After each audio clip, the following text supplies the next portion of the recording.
All right, well, thanks very much to everybody who has joined today for our discussion around building a community to address the challenge of marine debris. We only have an hour, so I'm not going to give any lengthy introductory remarks, but my name is Ann Bowser. I'm from the Wilson Center, and I'll be moderating today's session. We have a great lineup of speakers. First up, Renee Gorello from IMT Atlantic and IEEE OES. Alexander Tura, University of Sao Paulo and GEO Blue Planet. Audrey Hassan, Mercator Ocean International and GEO Blue Planet. And then Hans Peter Klage, Old Dominion University and IEEE OES. The format for today's session is very short presentations followed by a moderated discussion. So if you have questions for a particular speaker, feel free to enter them into the chat or hold your questions for a verbal Q&A after all of the speakers present. So without further introduction, I'd like to invite Renee to begin by giving his remarks. Thank you. And okay, let's see. You see my screen somewhere? Perfect. Perfect, okay. So yeah, the title, and good day, wherever you are, it's morning, afternoon, evening. The title is A Challenge of Marine Debris. Actually, it should be the challenges of marine debris. You see why. You see my affiliation in the end. First, I would like to recall the context of this presentation and the session itself. And we are in the GEO Symposium, so it's centered around observation and monitoring, which is a big part of GEO. It's based on two initiatives, one from the GEO Blue Planet so-called initiative from GEO, and one from the IEEE Oceanic Engineering Society initiative that was started 2 years ago, 3 years almost, and hopefully continuing this year. And giving rise to lots of activities, essentially workshops for what concern IEEE, but also working groups in between us and with Blue Planet, the participation to a white paper, but Audrey will talk about it more in detail, white paper about observation and monitoring for the United Nations Environmental Program. And the context is what kind of solutions, either global or local, can we take into account? What kind of advanced methodologies can we come up with? And by advanced, I mean especially in the way of what is around big data. That's everything about artificial intelligence. In a previous session, someone was talking about digital twin of the ocean, which is based on lots of machine learning, deep learning, stuff like that. But in the end, the challenge is also, and the context are the stakeholders and how to bring to them evidences that they can understand better. So challenges, how do we observe? Of course, GEO is again centered around mainly satellites, but there are many ways of observing. And many sensors, either in situ or drones, which are very local or more global, as several surveys in different regions and so on. So we have to deal with the other question, which is how to integrate this observation and how to face the diversities of sources, because we have sources from above the water, from below the water also. In a previous session, the general session, someone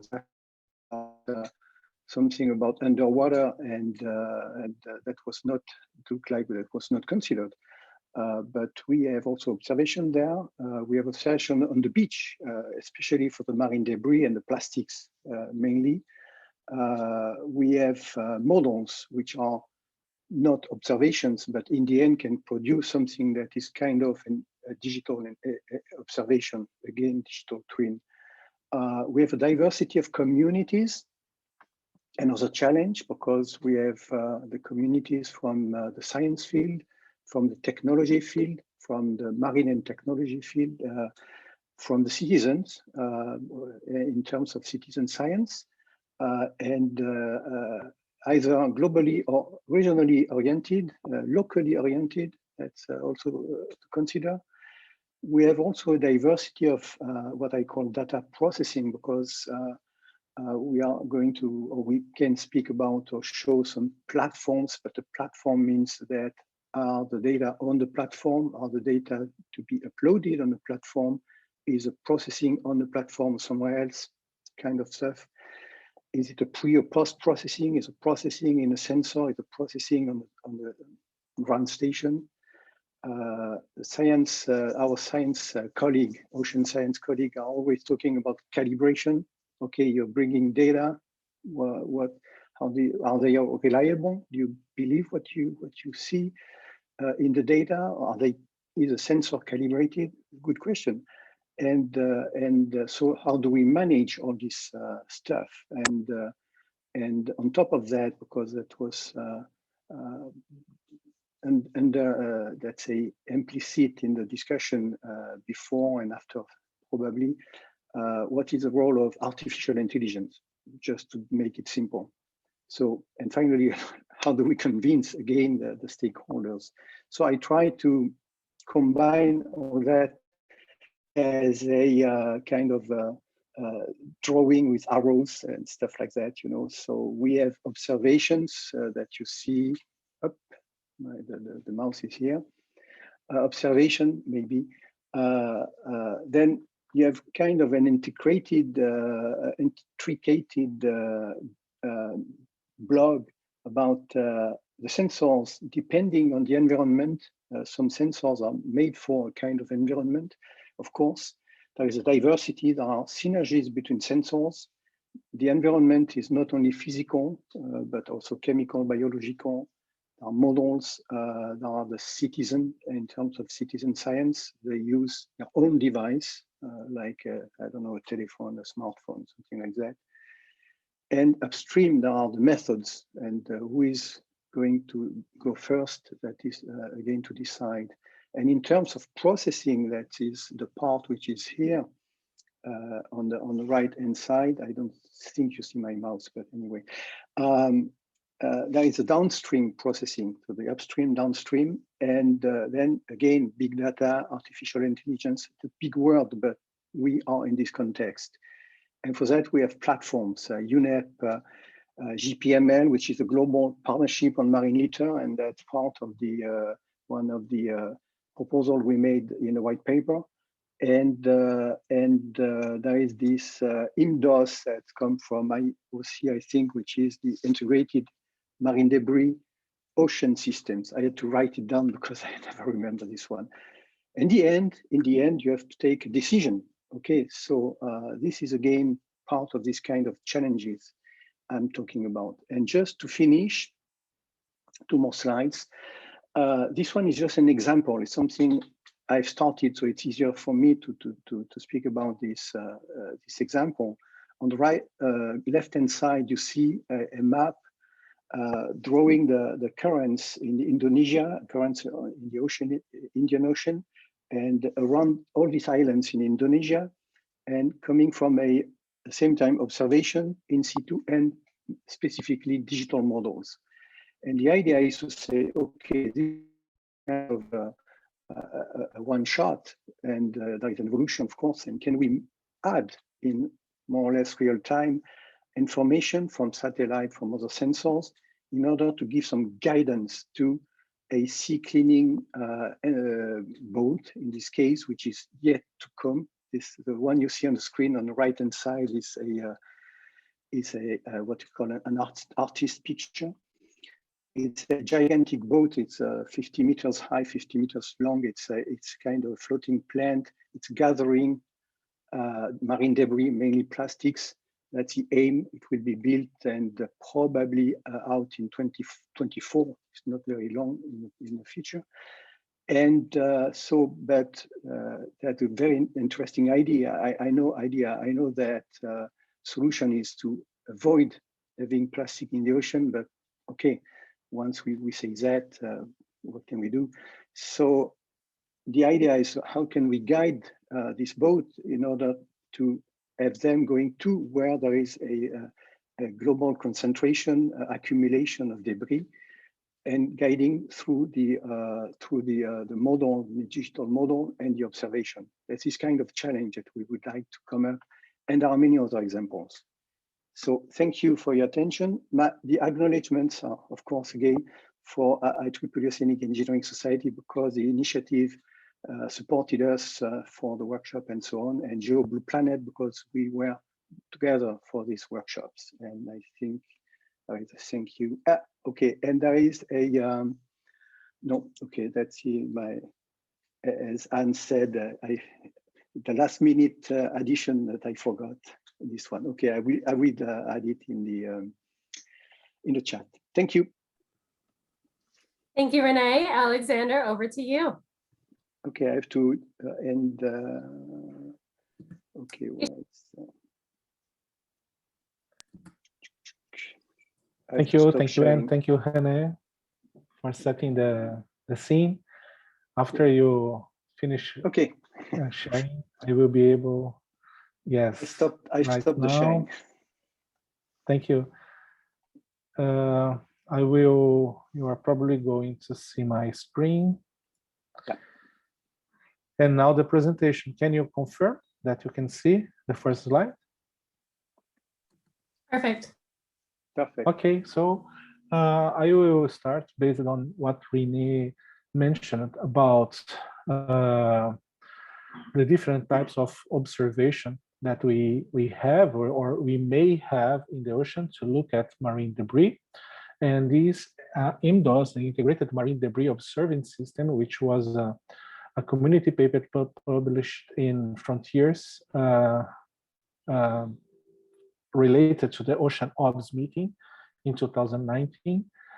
We had different approaches from the above, from the space, from the bottom, and from the beach, from the person, the people perspectives, or inland. So we have different approaches and ways to look at marine debris.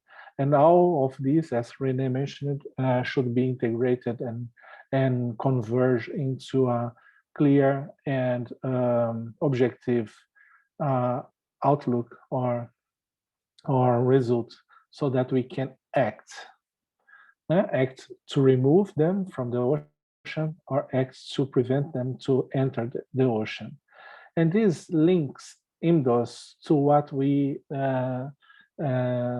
communicated, try to communicate within the GESAMP guidelines for the monitoring and assessment of plastics litter in the ocean. To have a monitoring scheme, an observation system, we need to know why we are producing that information, so that that information will have a clear meaning for the society and decision makers. And then this picture illustrates important questions that we need to ask. So where, what, and how much litter is there? Is there a trend in space and time? What are the potential sources? What are the impacts that are being caused? Can we mitigate them? No?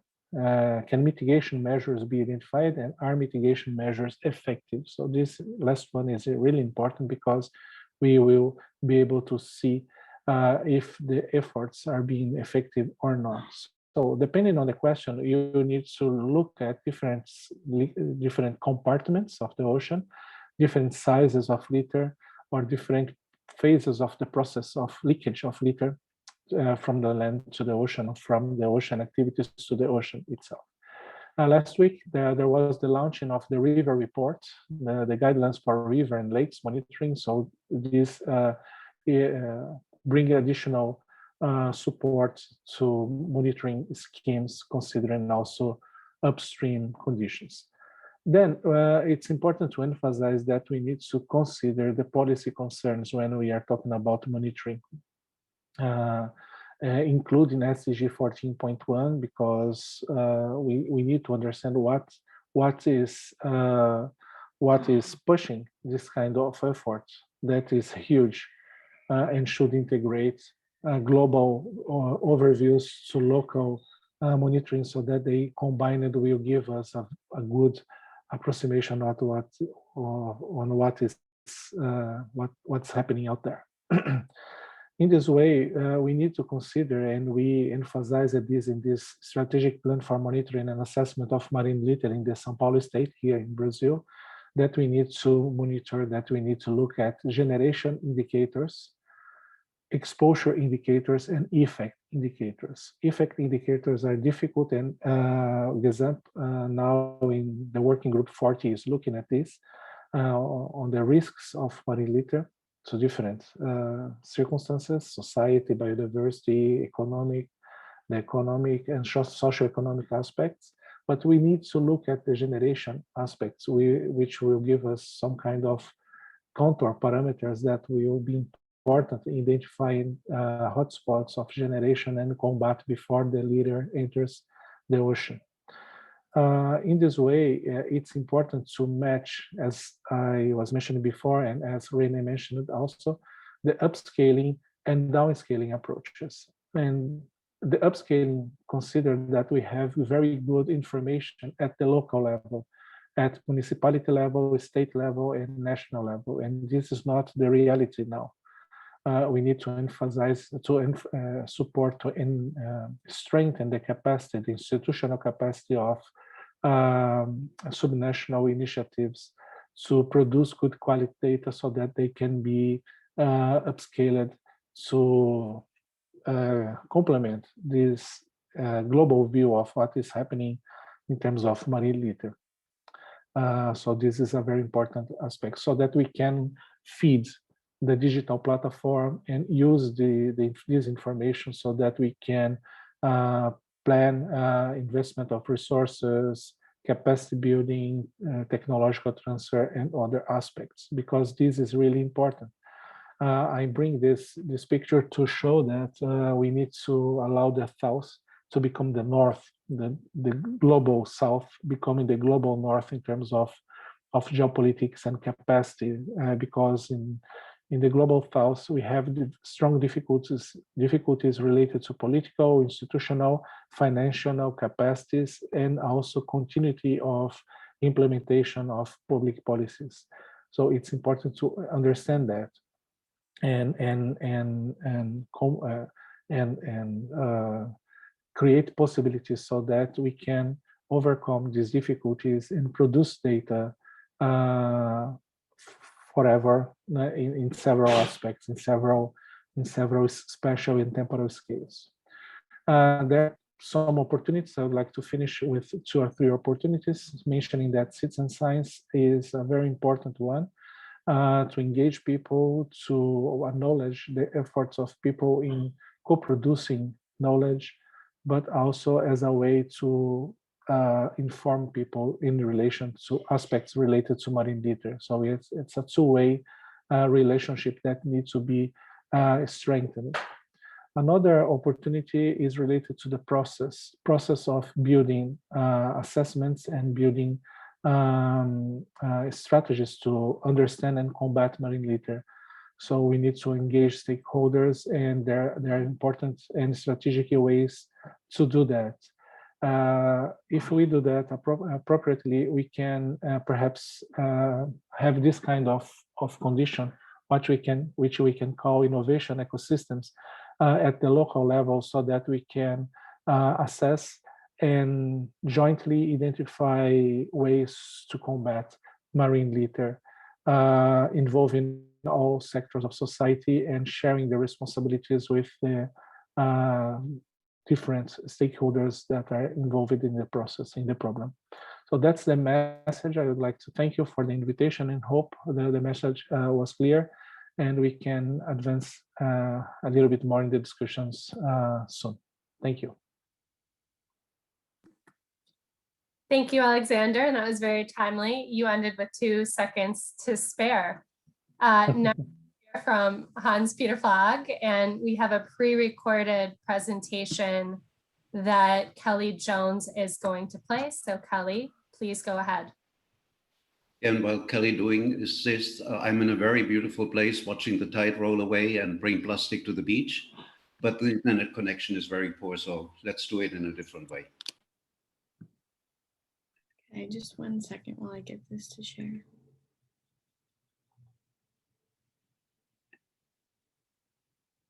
Okay.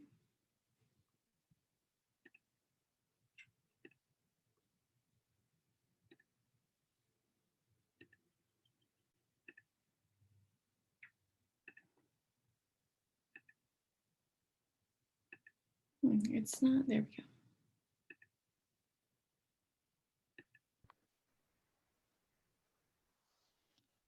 I would like to introduce you to a hopefully transformative way of connecting Oops. those people active in the community that is addressing the challenge of marine debris. And our approach, this transformative approach, is a virtual community center. GEO has made many efforts in the past to link better to the societal agents and to decision and bring Earth observations to decision and policy making. We started already from the beginning in 2003 with the user interface committee, bringing GEO to the users or the users to GEO, communities of practice linked to different communities in society. The user requirement registry was an attempt to inform us about the information needs in society that can be satisfied with Earth observations. Several tasks, work plan tasks and community initiatives also focused on bringing users to GEO and showing them the value of Earth observations for their decision making. Web pages try to bring the information to society, and knowledge bases are an attempt to link the knowledge to societal activities. We found as a result that cross-sectoral collaboration remained low in many, if not most areas. And this created the understanding that transformative approaches to knowledge creation and sharing are needed.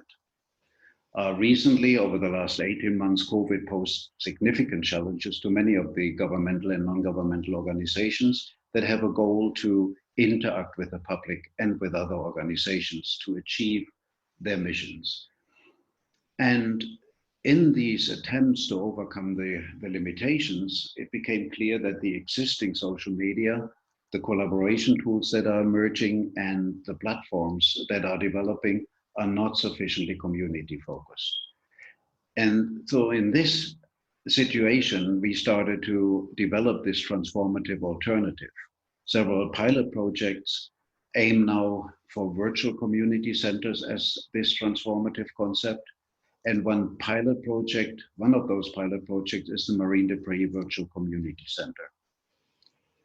This concept of the virtual community center is fundamentally different from social media. In particular, it is community focused. It doesn't aim to elevate the individuals or promote individuals. It is a tool for collaboration and community building. It doesn't aim for manipulation or for the creation of certain attitudes and opinions and perceptions. It does not use notification or likes that people can distribute, recommendations to facilitate growth of the membership. And it does not collect, sell, exploit user data. It has no commercial interest, and it does not sell the user time in the VCC to advertisers. So it explores transformative ways. First of all, it aims for the inclusion of all societal agents in knowledge creation and use. It aims to increase literacy, in particular, information literacy, which includes literacy about with respect to Earth observations, risk and resilience literacy, and also sustainability literacy. And it provides a place to tackle actually the societal challenges that the community may face. In most cases, these are wicked problems, and to tackle those challenges in a cross-sectoral and transdisciplinary approach. So when we look at what the VCC actually is, it has an exhibition hall where participating organizations can feature themselves, show what they offer, and link to specific users. It has a classroom where educators can provide courses and lectures and where students can watch educational videos or participate in courses. It has a space for the participants and the users to meet with experts, talk to them, and get information that helps them to address their own problems. It is also a place to exercise environmental and societal knowledge and to expand it in what we call the Envy Gym. It focuses on citizen science in a way that it actually allows people to get certified as citizen scientists, and then they are able to organize and participate in citizen science projects together with other experts. In chat rooms, participants can talk about community-related topics and have conversations. And a town hall is available to organize and participate in town hall meetings. And finally, a newsroom allows users and participating organizations to publish and access news, and it includes even a newspaper. So in terms of the structure, the ownership, and the governance, it is important to point out that VCCs are not owned by one organization. They are not run by one organization, they're community-based. The VCCs are open for participation of all, and it aims at a cross-sectoral and transdisciplinary membership. For each VCC, the governance is detailed in terms of references, for which we have a template that then can be adapted to the specific center. Each VCC has an advisory board that can evolve over time, and it has voluntary staff for different roles. The partner organization and members can have different privileges so that they can, for example, set up a booth, they can contribute to lectures if they are instructors, they can register as experts if they are certified or accepted as experts. They can work as or be involved as citizen scientists and initiate and monitor chats and publish news and so on. And when we look at the GEO Symposium topics, two of them are directly related to what I'm talking about here. Efforts to develop a diverse, inclusive, and supportive GEO community.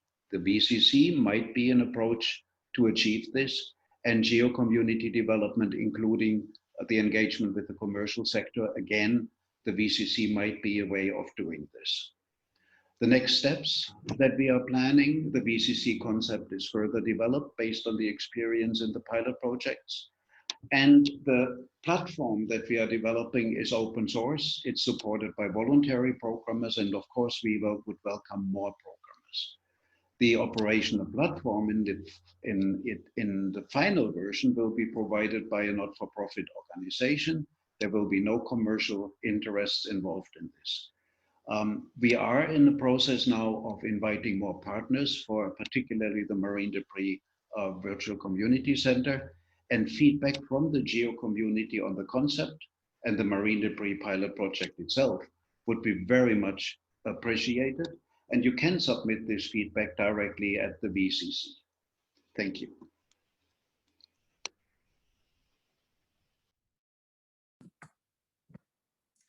Thank you very much for sharing information on the community center. We have one final presentation from Audrey Hassan. While Audrey is getting ready to share, I know we had a few people join after we started. Please feel free to enter your questions into the chat at any point in time. And after Audrey's presentation is finished, we'll have a roundtable discussion. Thank you. And Audrey, over to you. Does it work? Do you see my screen? Perfect. All right, great. Yeah, thank you. So today I'm going to be presenting the Marine Debris Working Group of the GEO Blue Planet Initiative. Let me see where I changed my slides. Right here. All right. So first of all, I'm going to talk about the Blue Planet Initiative because maybe not all of you are familiar with this. The Blue Planet Initiative aims at supporting a sustained development and use of ocean and coastal observation for the benefit of society. So we started off with the GEO engagement priorities, which are the UN SDGs, the Paris Agreement, the Sendai Agreement, And then we identify stakeholder priorities through our stakeholder engagement activities that were presented earlier today by Sami in the plenary session. We have different topics, and to answer these needs from our users, or this priority from our stakeholders, we have created over the years 7 thematic working groups. You can see that the top one is marine litter, but we also work on sargassum, oil spill, waterborne disease, fisheries, eutrophication, and wave force. And coming out of these working groups, we have many different core actions. Usually they are either information hubs, so website where you can find readily usable information by our users. So basically bridging that gap between the scientific knowledge and the information that people on the ground need. We also work on developing toolkits, developing indicators that Alex just talked about earlier. We also work on best practices white papers. The thematic working groups are composed of scientists and specialists of different thematic areas, coming from either the physical oceanography, but also chemistry, biology, all of this. I'm now going to talk a little bit more, of course, about the marine litter working group, because this is the topic of this session. So these working groups started in 2018 with IEEE, their Plastic in the Ocean project that was piloted by René and Hans-Peter, who both talked just before me. The scope and the marine litter working group was extended, as well as its membership, because we did it to bring in more experts following the 2019 UN Environment Experts Consultation meeting on marine litter. It is now led by the European office that I am coordinating since earlier this year in 2021. We have 11 members from 7 countries. So we have a wide panel of regions covered by our working group. So the first action that was led by the working group was to participate in the organization of 2 workshops on best practices that were presented both by René and Hans-Peter before. So they had 2 workshops in 2019 on technologies for observing and monitoring plastic in the ocean, and then a later one, sorry, it wasn't 2019, it was 2018, and then a later one in 2020 on marine debris indicators and the next steps for this. These workshops were co-organized, of course, with the IEEE, but also the Ocean Best Practices. The next action that was undertaken by the working group was to answer a request from UNEP, and I think I saw Heidi in the participants today. UNEP and more specifically Heidi asked for a review on marine litter monitoring and best practices. So the working group brought in more experts to do this, and they put together this white paper that is in draft, but will surely be out in the coming weeks or months. This white paper was created to feed the building up of the GPML digital platform, the Global Partnership on Marine Litter digital platform of UNEP. And I think Alex introduced it earlier today. The last action that we did was to organize a side event to the ministerial meeting of the All Atlantic 2021. The idea was really to foster action, connection, and cooperation between scientists, international, regional, and local stakeholders. So we had panelists describing the scientific knowledge and challenges, and then how we can go towards more informed policy making from all this knowledge. And then we had a really interesting panel discussion with experts from both sides of the Atlantic Ocean. So we had 6 speakers, 6 panelists. It was 2 hours, and we had a great attendance of over 100 attendees. And that's my last slide. And I really wanted to focus on partnership within GEO, because marine debris is a global and transdisciplinary challenge. And I think Renee introduced this very well.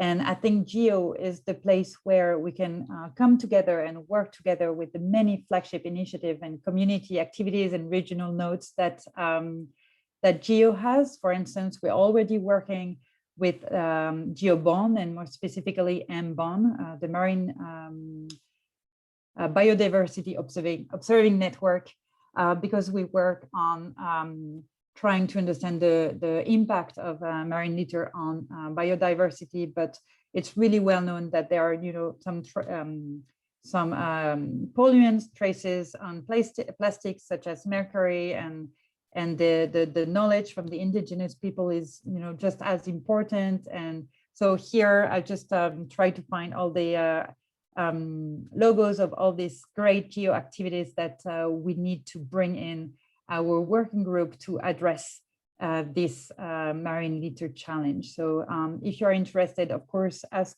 as many questions as you want, and contact us at the email that is written right below.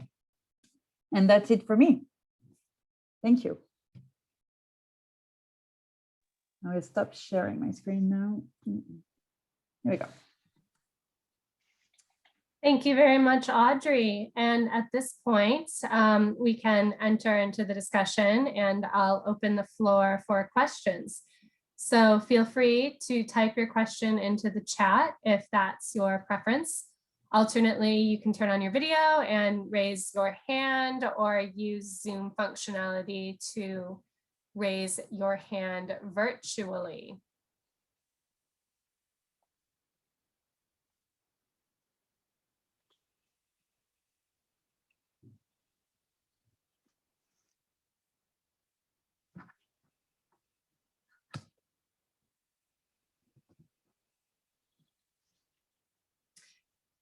So while everybody is thinking, I'll start with a question for Audrey, because she was a minute short, that I would also love for others to weigh in on. What are the next steps or challenges for cooperation under GEO? And then after that, I see we have a question in the chat that I'll address. Can you just repeat what are the what, sorry? So in your last slide, you mentioned the importance of cooperating banner of GEO. What are the next steps that you see for making that possible? Or what are some of the challenges that you think you'll face? Yes, that's a very good question. I think that, well, first of all, we're having some discussion about the next steps, because within the working group, because the workshops basically are done. The white paper is almost over, so we need to, all of us, or I would say, because I'm, just a coordinator, the participant in the working group needs to decide what are the next steps. But I think that we will hold a GEO workshop where we can bring in AquaWatch, we can bring people from the different GEO initiative and flagships, so we can work together. Also, because we have the GEO Knowledge Hub that are present, and that's maybe something that we can work on in the future with the GEO Secretariat. That's great. Any thoughts from any of the other panelists? So, I think we have questions in the chat that could be related. It's a bit different, because the question you asked to Audrey was about intra-GEO collaborations, and the question there, especially from the Dilek, I don't know if I pronounced it correctly, is about the outside collaborations, but it could be combined in the sense that, well, I'm taking the floor, but especially for citizen science, and Anne, you can add your own experience on that, of course. My experience in where I live in France, in Brittany, where the coast is littered, because not only by plastics, but any kind of debris, because we have the big boat carrying containers going back and forth from the south to the north of Europe. And containers just drop from the boats. That's 7% usually. So anyway, so those communities are local. They are grouping themselves, and they basically communicate through social media, whatever the social media is. And it's a very interesting source, but they are not, let's say, organized with the scientists and so on. And so to answer the question from Heidi, they don't know about GPML, or they don't know about the possibilities in any, let's say, support that they can have to not to bring their knowledge or the way they categorize what they get, what they collect on the beach when they do beach cleaning. And that kind of help could go back and forth in order to let's say, solidify the communities.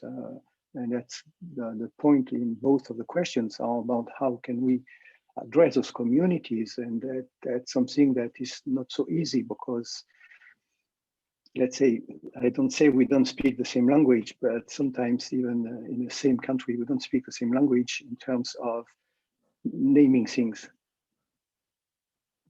Yeah, I agree. Thanks for addressing both. I'd like to dive into Felix first before we get to Heidi's. So for those of you who might not have a screen in front of you, Dilek works from YASA and is also representing the GEO Sit-Sci community activity. And she's wondering what the speakers think about the role of citizen science in community building for addressing marine debris issues. A big question, what is the way forward to bring together various actors, including the citizen science researchers, practitioners, and volunteers to build one big community to address the marine litter problem in a holistic way? I know Alexander and Hans-Peter both touched on this, so go ahead. I would like to point out that we think that citizen science is one of the key aspects that we need to improve for marine debris, for addressing the challenge. And that's why the Virtual Community Center makes a very big effort to bring the community in as citizen scientists. And we realized when we looked around in the world that there is actually very little definition of what a citizen scientist is, what the curriculum is that a citizen scientist should have gone through. So my university is now developing a citizen science minor for students who are non-scientists so that they actually can participate. And another reason why I think this is very important is that my group has been trying to build up a database of what we know, what data we have about the plastic, the use of plastic in society, the pathways into the ocean, the amount of plastic in the environment. And we realized that the data is not reproducible. It's very uncertain. We don't even really know how much plastic was produced in a reproducible way. And I think that without involving the citizens, we will not be able to address the data gaps in a reasonable way and then inform society about what is going on. So I think citizen science is very important, and we think that the community center, the virtual community center, may be a way of actually achieving everything that Dilek is asking for. Yes. May I? Alexander, then Audrey. Okay, thank you. First of all, citizen science is a huge, great opportunity, but it's not a panacea. We need to understand the limitations and the constraints related to citizen science, especially when we talk about the expectations we put on people that are participating.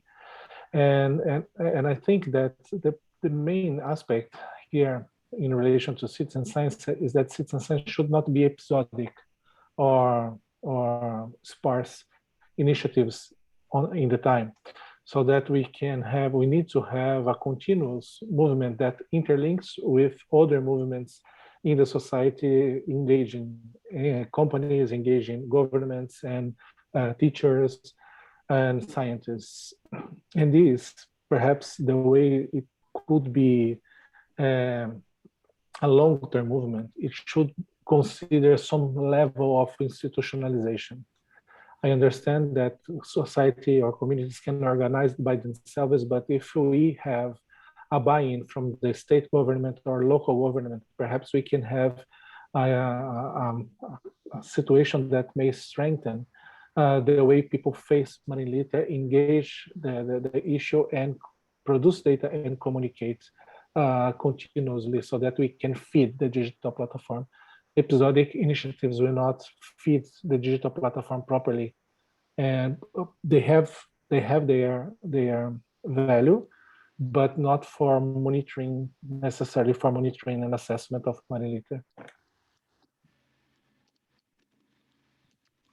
I think my comment is just going to build up on Alexander, because I agree all the way with what he said. I think we need to keep in mind that the marine litter issue is quite a special one, because we want to work with citizen science, because it's got a double effect. First one is producing data, but I'll go back to that. And the other one is getting people to know about the marine litter problem. But we need to make sure that we don't have companies thinking it's the citizen who needs to make the change, but because it's not all about the citizen and the customer, it's also about the government and the industry and all of this. So we need to make sure that we have everyone around the table, and not just the citizen and the scientist. But going back to the measure itself, I think it is our role as GEO Blue Planet and as like a scientist working group of people to provide monitoring standards and monitoring techniques that are efficient and reproducible, and that we can deploy across the globe. Because if we have people monitoring, like I'm talking about people as like citizen science monitoring the plastic in very different ways, it's really complicated then to integrate all this information together. Of course, we have artificial intelligence. Of course, we have the digital platform coming up, but I think that's something we could be working on. And one last comment I wanted to make is that we need to make sure that the techniques that are used by the citizen scientists are reproducible in countries where they don't have access to everything we have access to in France, because I'm in France, so that's it. So we need to make sure that these, like, everyone can measure the exact same way. So we need to find like a methodology. We need to propose a methodology to citizens, but to every citizen of the world, not just the Europeans and the Americans. We need to be wider than this. That's it. Thanks for those interventions. Just two more thoughts on citizen science from the chat before we move on to the GPML digital platform. Sophie Seave has a bad internet connection, but is noting that POGO this year has launched a citizen science project for marine litter observations called Collect, provided a link to it in the chat, and noted that the way that the development of this project is happening is through partnerships between research institutions and secondary schools in a number of African countries, using standard protocols, which gets back to some of Audrey's points, and making use of existing apps and databases for submitting the data and contributing to global data sets. And noted that she'd be interested in sharing ideas on best practices with GEO Blue Planet in the future. I think that's a great comment and a model for how community building can work and resources can be shared effectively. And Dilek also pointed out a link to a story map that talks about beach litter and the role of citizen science for monitoring beach litter in the SDGs. But I'd also like to go to a question posed by Heidi Savelli Soderberg from UNEP. Heidi thanked all of the presenters for their interventions, noted that the GPML digital platform came up a few times, and asked another big picture question: any thoughts on how the GPML digital platform could most effectively support community building? So this is zooming out beyond just citizen science and looking at a very broad initiative to bring together multiple stakeholders on understanding and combating plastic pollution and marine debris across the full life cycle. I So how can can this start initiative help? Go ahead, Audrey. Yeah, I can start very quickly. I think that's a point that René raised, and I think it needs to be a reason again, is that we all have our own language when it comes to communities. Like a physical oceanographer will not use the word the same way that a biological oceanographer and chemist and industrial people. And I think we need to start by agreeing, you know, on common grounds on what we want to be doing and how we, you know, define other things. And then I think once again having a workshop with these people would be very, very efficient. And I think the GPML digital platform will definitely make a big contribution to bringing together all these people. I also want to point out the ocean plastic webinars. They've been running for over a year, and the idea behind it was exactly that, is we realized that we had biologists not talking to chemists, not talking to economists, not talking to social scientists. And the idea is to give once a month a webinar from one of this community to the rest of the different communities on YouTube. So everyone can watch it and rewatch it. So, you know, we learn about the different communities. And I think learning about each other is key there. May I contribute? Yes, I think the digital platform and the GPML may strengthen these processes, not by supporting them in terms of funding or things like that, but in terms of the value or the meaning of the process behind them. As Hans-Peter mentioned here in the chat, yes, the citizen science will not solve everything, but they can make progress toward a more informed society. This is really important, and that's why, for example, cleanups are important. The quality of data from cleanups can be improved and are being improved, but this is not the main goal of a cleanup or a citizen science process, so that we can have different outcomes of these processes, and we need to understand how to qualify, how to improve these different goals of these processes. So I think this is really important, and especially consider the ethical aspects of citizen science process, because we are not using people, we are engaging, we scientists, we are engaging with people to produce something together. And this is really important, because we need to have a very fair relationship with society at all. Thanks to that. I know René wanted to come in, so I'll invite René to give thoughts on the GPML digital platform. And then I think there's a question for Hans-Peter in the chat. It would be great to hear from him after. Okay, I try to be short. Just for, again, coming back to Heidi's question, yes, GPML can help. And as an example, and because I participated in a meeting with IBM near New York and was present as well, there is a way to go to these communities of beach cleaners and so on, and help them input what they observe toward the platform, where it will be taken care of, if I should say so, by the computer science people, so to speak. And what I mean is that, as an example, for instance, my colleague and I is working on digital model of circulation of currents, and I'm working on the data. And for instance, we went to them, the groups near my city, and we asked them, okay, did you find this kind of plastic? It's a link that goes around the lobster cages in Northern America and Canada, on our beach in Europe, on the other side of the pond. And yes, they found it, and they could even track them and say, okay, we found them at this place, and so on and so on. And that helped improve the digital model of circulation, because these tags, they have a date, they have indications. So that's this kind of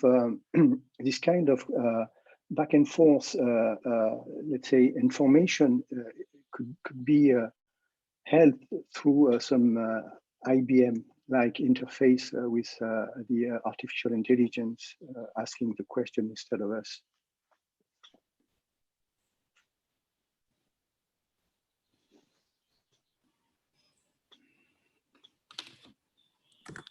Thanks, Renee. Hans-Peter, do you have anything to add?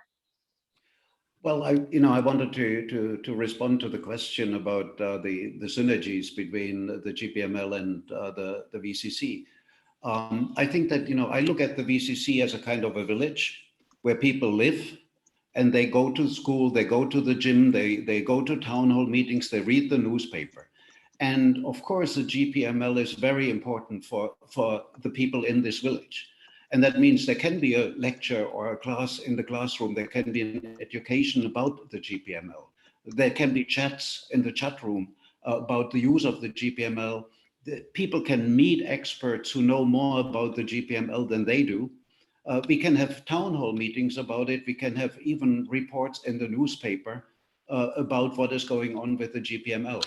And we can give feedback from the people who live in this village to the GPML to inform the GPML what they would like to have in addition to what is available or how much use it is for them. So I think there are many, many synergies. And there are many other activities that we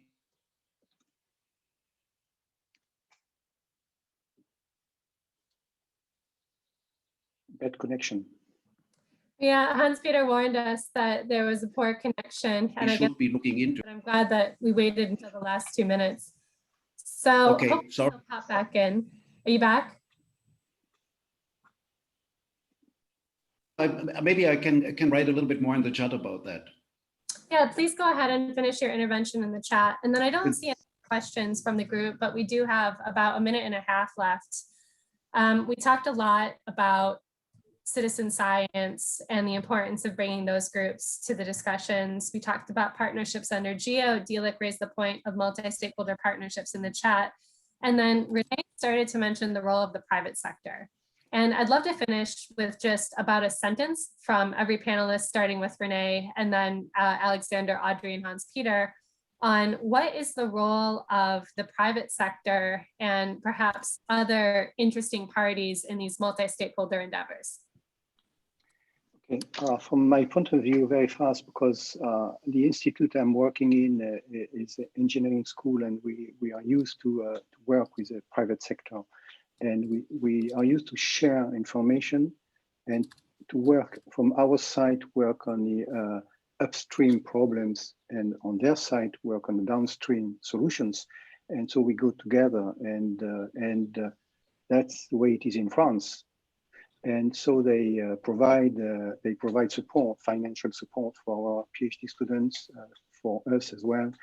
Of course, we have a lot of contracts involving the intellectual properties and so on, but that's the way I deal with the private sector. And so that's a model. I don't know if it is reproducible.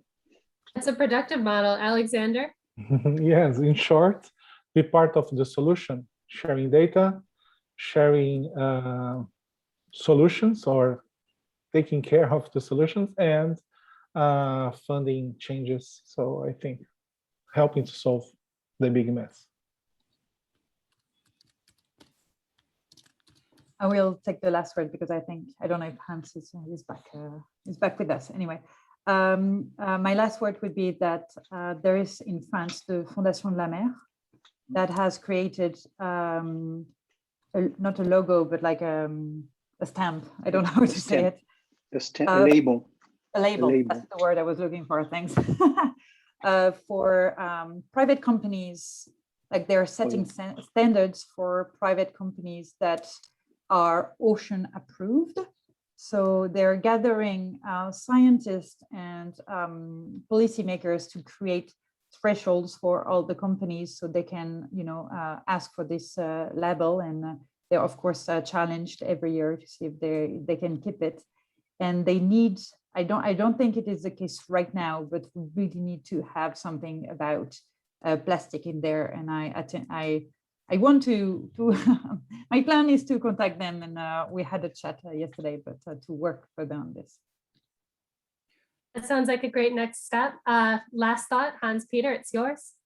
Well, for the VCC, the participation is transsectoral, and that means that the business sector is involved together with all the others, with the social sector and with the government sector and the non-governmental sector.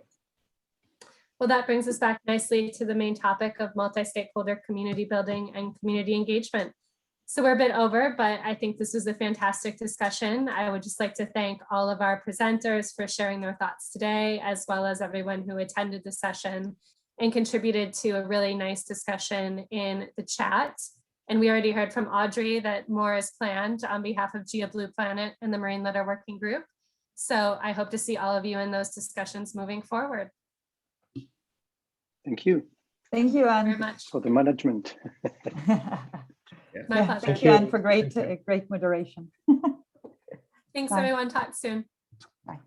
Okay, good day, good evening.